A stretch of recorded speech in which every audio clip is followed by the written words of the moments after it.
بسم اللہ الرحمن الرحیم۔ شروع اللہ کے نام سے جو بڑا مہربان نہایت رحم کرنے والا ہے۔ دعائیں کیوں قبول نہیں ہوتی؟ لوگوں نے ایک دفعہ حضرت ابراہیم ادم بلخی رحمۃ اللہ علیہ سے سوال کیا،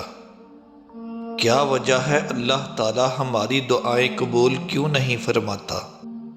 آپ نے فرمایا، تم خدا کو جانتے ہو مگر اس کی اطاعت نہیں کرتے، رسول اللہ صلی اللہ علیہ وآلہ وسلم کو پہچانتے ہو مگر ان کی پیروی نہیں کرتے،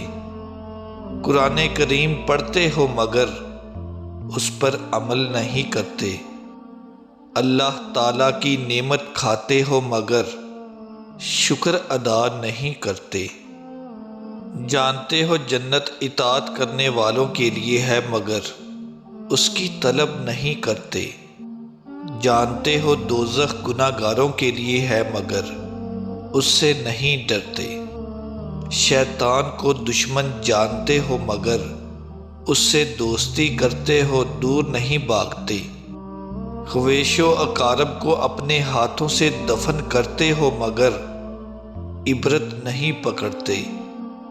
موت کو برحق جانتے ہو مگر عاقبت کا کوئی سامان نہیں کرتے،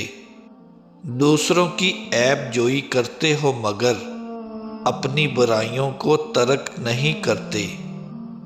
ایسے شخص کی دعائیں کیسے قبول ہوں؟